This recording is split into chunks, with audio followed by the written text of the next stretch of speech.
Welcome behind the scenes of the DEA Museum. I'm Casey, the museum's historian. And I'm Emma, the museum technician. And we're here in the collections facility to introduce this month's featured artifact, an opium order form. Every month, we'll take you into the collection and share stories about our most exciting artifacts.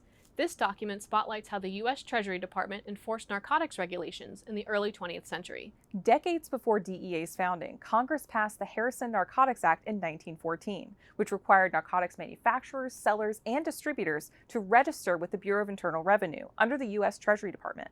This act was the first comprehensive law in the U.S. to regulate whole classes of drugs. At the time, international meetings were convened to call for stronger drug controls.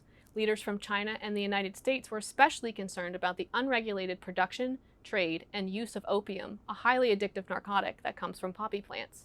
Opium dulls the senses and relieves pain. Its numbing effects make people drowsy and sluggish, preventing them from working or carrying out day-to-day tasks. The Harrison Narcotics Act made it harder to get opium without a prescription from a registered medical professional. New, specially trained employees enforced the law. In 1919, Congress passed the Volstead Act, which created the Prohibition Unit within the Treasury Department.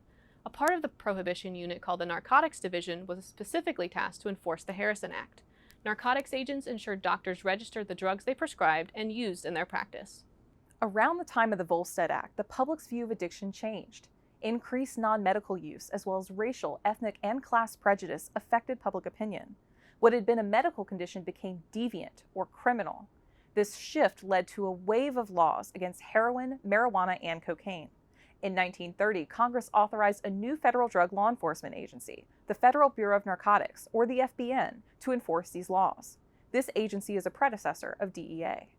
FBN agents still operated under the Treasury Department and processed order forms like this one to document the sale and possession of substances regulated by the Harrison Narcotics Act.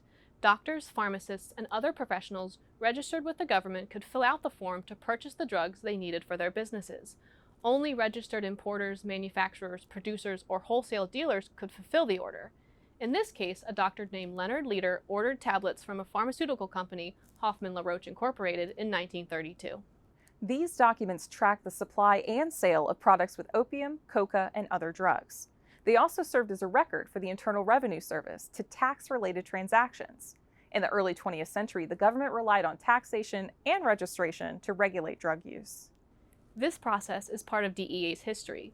While the Drug Enforcement Administration now operates under the Department of Justice rather than the Treasury Department, medical professionals and pharmaceutical companies register the manufacture, sale, and possession of controlled substances within the agency, even for scientific research.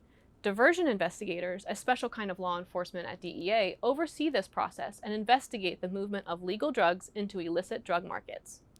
This order form is only one of the over 45,000 artifacts, photographs, videos, and documents in the DEA Museum's collection.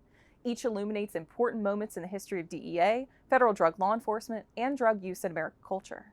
To learn more about DEA's work and other fascinating stories from the collection, follow the museum on Facebook, go to deamuseum.org, visit the museum in person. Thanks for joining us.